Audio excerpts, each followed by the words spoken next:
We are starting a unit on square roots, and so today we're doing a project-based learning. They're going to be using a pendulum, and they're going to be measuring period.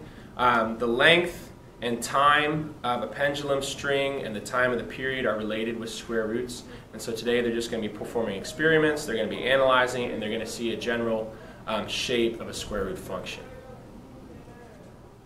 Pull the washer back to the 10-degree line and release it. Do not push or throw the washer. It should swing back and forth until if the washer starts to swing in a circular motion, stop and start again. Use a stopwatch or digital watch. Find the time it takes for the pendulum to make 10 full swings. Record your measurements on the table. Calculate the time for one period of continue measuring the time required for 10 springs. You'll need a calculator later, but not for that part. Okay, so we just do this one. That one? Yeah. Okay. 60 seconds. And then tell me when you start. And when it passes 10, it's like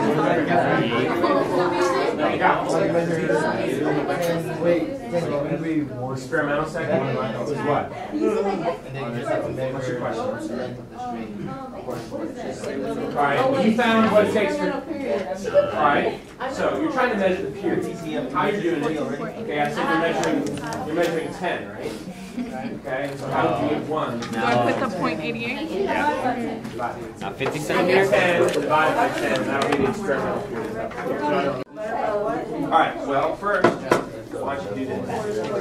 You get all those, then you get, this is the time for 10 swings, right? An experimental period. Now, period is 1 swing. So if this is 10 swings, how do you get 1 swing? Right, 1 second, right? And then these two, you're not going to get 50.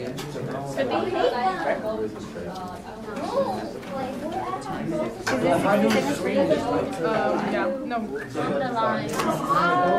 Okay, but I will right, teamwork. That's kind of weird. Yeah, I have to use the time. That bigger part and then it dropped down. So I probably did the second one wrong. Yeah, we probably just We need to do 50 centimeters. 12, 5, then 2, 5. Start. Start again. Let's do 50 centimeters again. But that's out of place. Is that 50? Wait, I have to reset. 1. Tell me. Alright. Theoretical. You're going to get to on the other page. Okay, so first fill out all the information. Guys, don't worry about theoretical column or the error column until the second page. First, get all your trials. See, 13.49.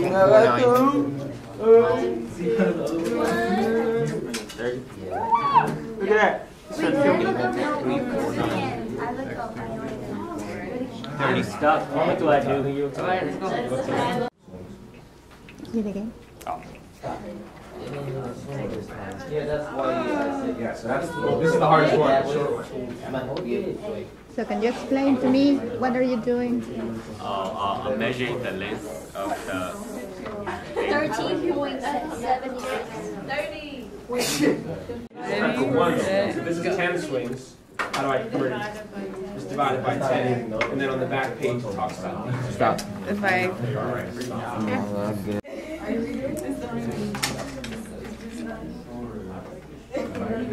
That short one's really hard. That's the hardest one to count.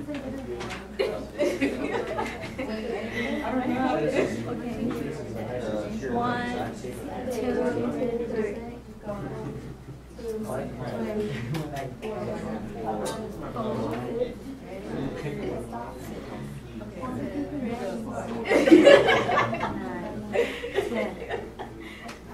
You're trying to figure out 0? 12. Just put 12. The string is 0. Everyone's putting points on the side of it, so it's not Okay. It's 0, it's 0.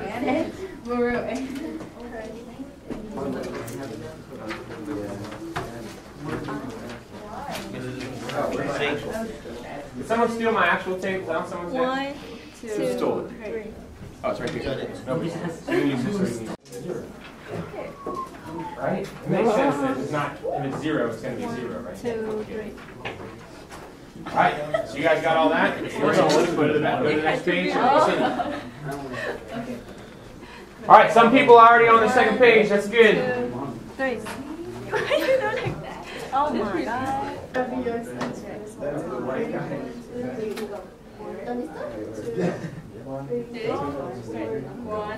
2, 3. I'm ready. 10. Sit down. One circular again. 3, 4. I don't know. Okay, yeah, this is weird.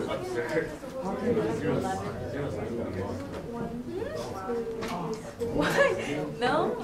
My students just finished a project-based learning activity using a pendulum. The goal for the activity was for them to see and analyze how a square root function works.